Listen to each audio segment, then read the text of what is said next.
आज हम बात करेंगे यूएस एंड नाटो ने जो सैंक्शन किया है रसिया के ऊपर on the SWIFT, how SWIFT can be a major role to play to control Russia's intention towards Ukraine. इस पे पूरा डिटेल में बात करेंगे कि स्विफ्ट का कोई रिप्लेसमेंट है, कोई ऑल्टरनेटिव है।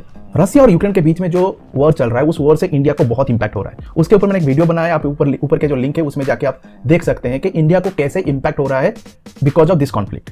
My name is Ujjwal, you are watching professor Paraj. If you love this content please like and share and hit the subscription button. Let's begin. Russia Ukraine political conflict है जिसमें दो देशों के अलावा अमेरिकन और यूरोप की कई देश भी अपनी अपनी भूमिका अलग अलग तरीके से निभा रहे हैं। US led security arrangement NATO officially तो रसिया के ऊपर मिलिट्री वॉरफेयर डिक्लेयर नहीं किया है, लेकिन उसके ऊपर इकोनॉमिक वॉरफेयर की शुरुआत कर दिया है। इकोनॉमिक वॉरफेयर में इकोनॉमिक सैंक्शन के रूप में देखा जा रहा है। यूएस की कोशिश है कि रसिया के ऊपर सैंक्शन लगाकर यूक्रेन इन्वेजन को गिव अप करने के लिए प्रेशर करे। यूक्रेन के इस इशू पे यूएस रसिया को ब्लेम कर रहा है and Russia US and NATO को ब्लेम कर रहा है। बात करेंगे इकोनॉमिक सैंक्शन की, उसकी एक बड़ा एंगल स्विफ्ट नाम के एक फाइनेंशियल मैसेजिंग नेटवर्क से जुड़ा हुआ है। इंटरनेशनल फंड्स ट्रांसफर को फैसिलिटेट करता है। ये फरवरी 27 को इकोनॉमिक टाइम्स के रिपोर्ट में बोला गया था कि यूएस लेड वेस्टर्न एलाइज ने रसिया के कुछ बैंक को स्विफ्ट नेटवर्क से कट ऑफ करने की बात की है। 1973 में जन्मा हुआ स्विफ्ट, जिसका फुल फॉर्म है society of world wide interbank financial telecommunication, एक सिक्योर मैसेजिंग नेटवर्क है जिसने इंटरनेशनल फाइनेंशियल ट्रांजैक्शन में अपनी मोनोपोली बना ली है और रसिया इस पर डिपेंडेंट है। ऐसे में अगर वेस्ट रसिया को सिस्टम से ब्लॉक या कट ऑफ कर देता है तो यह रशियन इकोनॉमी पे एक बड़ा ब्लू साबित होगा कि रसिया के पास कोई ऑल्टरनेटिव है क्या। स्विफ्ट के ऑल्टरनेटिव है और इसलिए आज इस वीडियो में हम स्विफ्ट के ऑल्टरनेटिव पे चर्चा करेंगे और उसका इंपैक्ट के बारे में बात करेंगे, जिसके इस्तेमाल से रसिया खुद को इकोनॉमिक सैंक्शन से बचा सकता है। इंटरेस्टिंग बात यह है कि इस डिस्कशन में हम इंडिया के एंगल को भी एक्सप्लोर करेंगे, क्योंकि इंडिया एक देश है जिसमें सो फार इस कॉन्फ्लिक्ट में न्यूट्रलिटी मेंटेन किया है और खामोश रहा है। ऊपर से इंडिया दुनिया के एक टॉप इकोनॉमीज में एक है और रसिया उसका हिस्टोरिकल पार्टनर है और रिलायबल फ्रेंड होने के साथ साथ मेजर डिफेंस सप्लायर अभी भी है। अगर वेस्ट स्विफ्ट पर सैंक्शन लगाए तो उसका इंडिया पे भी अवश्य असर होगा और इसलिए इंडिया के लिए भी स्विफ्ट ऑल्टरनेटिव खोजना जरूरी है। ऐसे में हमारे सामने एक ही शब्द आता है, इसलिए 5 सालों में डिजिटल पेमेंट को रिवॉल्यूशनाइज करते हुए पूरी दुनिया में नाम कमाया है और इस शब्द का नाम एनपीसीआई द्वारा बनाया गया पेमेंट सिस्टम यूपीआई। जी हां, आज मैं इस बात पे चर्चा करेंगे कि क्या स्विफ्ट का ऑल्टरनेटिव बन सकता है क्या। इंडिया का एनपीसीआई यूक्रेन लेड क्राइसिस में न्यूट्रल पोजीशन रखने वाले देशों के साथ मिलकर स्विफ्ट का ऑल्टरनेटिव पे काम कर सकते हैं। चलिए शुरुआत करते हैं इस डिस्कशन की और सबसे पहले डिटेल में बात करेंगे स्विफ्ट है क्या। जैसे कि हमने पहले बताया है, स्विफ्ट का फुल फॉर्म है society of world wide interbank financial telecommunication. इसका जन्म 1973 में वर्ल्ड वॉर II इरा से यूज हो रहा है। टेलेक्स नाम का एक सिस्टम को रिप्लेस करने के लिए बनाया गया था जो कि रिलायबल और एरर फ्री नहीं था। यह फैसिलिटी एक्चुअल में एक बेल्जियन कोऑपरेटिव सोसाइटी है जो दुनिया भर में लोकेटेड इंटरनेशनल बैंक के बीच में फाइनेंशियल ट्रांजैक्शन को एंश्योर करने में मदद करती है। इसका प्रिंसिपल फंक्शन मेजरिंग नेटवर्क को एस्टैब्लिश करना है। स्विफ्ट आज लगभग 11,000 बैंक ऑफ फाइनेंशियल इंस्टीट्यूशन को ऑलमोस्ट सभी कंट्री के साथ लिंक करता है। उसके थ्रू लगभग 40 million financial messages daily record होते हैं। यह बात ध्यान में रखने वाली है कि स्विफ्ट कोई बैंक नहीं है, बाकी केवल एक इंस्टेंट मैसेजिंग सिस्टम है जो पेमेंट इंफॉर्मेशन को सेंड और रिसीव करने में मदद करता है।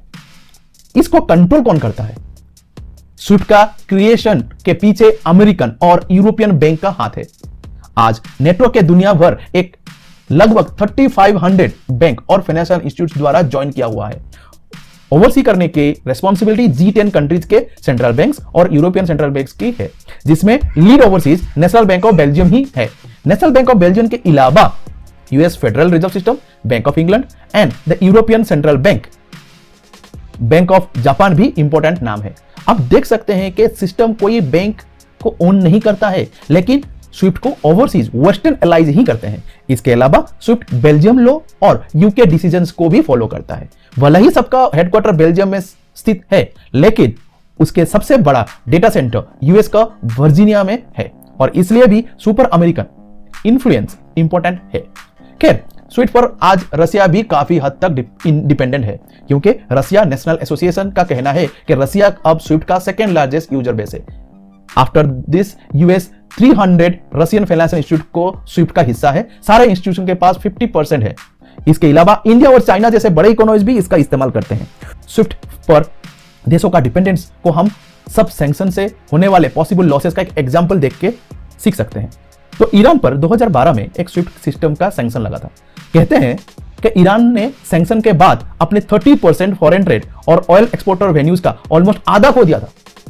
ऐसे एग्जाम्पल कहीं ना कहीं यूएस के राइवल देशों को, न्यूट्रल देशों को भी स्विफ्ट का ऑल्टरनेटिव पे विचार विमर्श करने के लिए मजबूर करता है, क्योंकि एक सिस्टम, उसकी मोनोपोली और उस पर वेस्ट का कंट्रोल देशों की सोवरेनिटी पे खतरा बन सकता है। तो क्या इस सिस्टम का कोई ऑल्टरनेटिव है? जो आज के वीडियो में बात कर रहे हैं ऑल्टरनेटिव ऑप्शन के बारे में।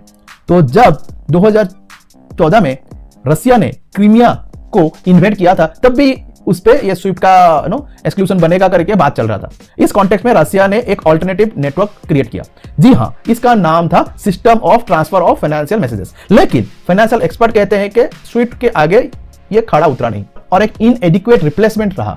2020 तक इस संस्था में ओनली 400 पार्टिसिपेंट्स है फ्रॉम 23 कंट्रीज। चाइना को भी खुद का cross border interbank payment system CIPS बनाया है, जो स्विफ्ट को बाईपास करने का एक ऑप्शन है। चाइना आज सेकंड लार्जेस्ट इकोनॉमी है बाय द वे। अगर ये सिस्टम काम कर गया तो डॉलर का डोमिनेंस जो है दुनिया भर में इंपैक्ट हो सकता है।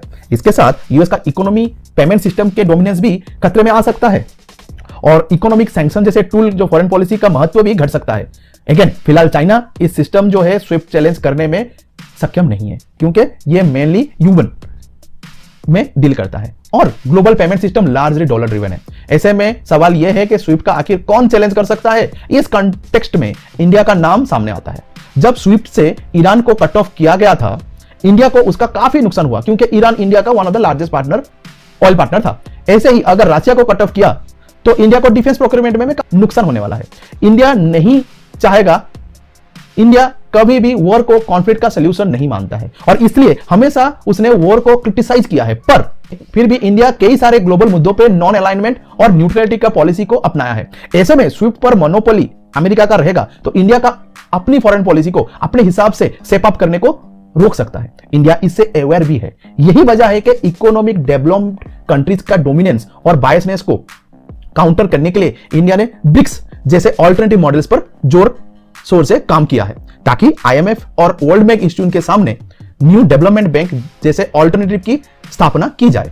रसिया के खिलाफ चल रहे इकोनॉमिक सैंक्शन इंडिया के इंटरेस्ट को हार्म ना करे और इंटरनेशनल एरिना में इकोनॉमिक मोनोपोलीज ना बने, इसलिए जरूरी है कि इंडिया का ऑल्टरनेटिव मॉडल को दुनिया के सामने रखें। इसका एक तरीका तो यह है कि इंडिया, रसिया, चाइना की तरह अपना खुद का एक cross border payment system establish करे और इसके लिए रसिया, चाइना, म्यांमार, ईरान, कोई बाकी के वो विदेश जिनके खिलाफ यूएस सैंक्शन लगा रखा है, उनके साथ कोलैबोरेट करे।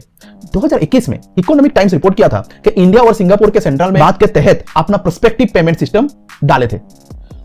यूनिफाइड पेमेंट इंटरफेस UPI और P Now इंटीग्रेट करने का डिसीजन लिया गया था। इसके लिंकेज क्रॉस बॉर्डर पेमेंट का रेमिटेंस फ्लोज को ईज करेगा। यह यूनिक इनोवेशन है जो इन देशों का बिना किसी इंटरनेशनल सिस्टम पर डिपेंडेंसी के ट्रांजैक्शन पे मदद करेगा। इसका फायदा यह भी है कि UPI और पे नाउ दोनों अपने यूजर्स को इंस्टेंट पेमेंट करने में मदद करते हैं। स्कॉलर्स का दावा है कि इस तरह के इंस्टेंट पेमेंट सिस्टम पर ट्रांजैक्शन के कॉस्ट को 5% से 2% तक कर सकते हैं, जो एक पॉजिटिव स्टेप है। इसके पहले पे नाउ खुद को थाईलैंड के करेंसी से भी लिंक किया था, तो स्विफ्ट के मुकाबले UPI बेस्ड ट्रांजैक्शन फास्टर भी है और फ्रेंडली भी है और इसलिए UPI में कुछ रिनोवेशन करके इसको स्विफ्ट के सामने खड़ा कर सकते हैं। UPI में इस तरह से इंडिया के डोमिनेंस ट्रांजैक्शन सिस्टम रिवॉल्यूशन कर सकता है इंटरनेशनल एरिया में अपनी पहचान बनाने के लिए। उससे यह भी पॉसिबल है कि आने वाले वक्त पे बाकी के देश भी खुद ही UPI को एडॉप्ट कर ले। कुछ देशों में UPI की टेक्नोलॉजी एक्सपोर्ट की भी बात ऑलरेडी चल रही है। Plus India new political conflicts में हमेशा से न्यूट्रल स्टैंड की कोशिश किया है और इसलिए शायद कोई देश इस बात से कंसर्न नहीं होगा कि इंडिया इसको मोनोपोली कर रहा है, बिकॉज उनके लिए वो हार्मफुल नहीं हो सकता है। ऊपर से इंडिया आज टेक्नोलॉजी के मामले में मासिव टैलेंट प्रोड्यूस करता है, जो इस तरह के टेक्नोलॉजी ड्रिवन इनिशिएटिव को रशियन एंड चाइनीज मॉडल के सामने एक बेटर ऑल्टरनेटिव बना सकता है। यूपीआई खुद इसका एक एग्जांपल है, जिसका पेमेंट सिस्टम इतना सिक्योर है और इतना इंस्टेंट पेमेंट सिस्टम दुनिया में रियली ही मिलेगा कोई। इसके अलावा इंडिया को अपने ध्यान आप डिजिटल करेंसी के तरफ भी बढ़ाना होगा, जो कि रिसेंट बजट में फाइनेंस मिनिस्टर ने डिक्लेयर किया है। एक्सपर्ट का कहना है कि अब इंडिया को central bank of digital currency के बेस्ट के ऊपर ग्लोबल पेमेंट इंटरफेस जीपीआई को ध्यान देना पड़ेगा। ध्यान नहीं, पायनियर भी बनना पड़ेगा। We can put the name of our digital currency as e rupee which is going to come in upcoming year. Current payment का प्रॉब्लम सॉल्व हो सकता है।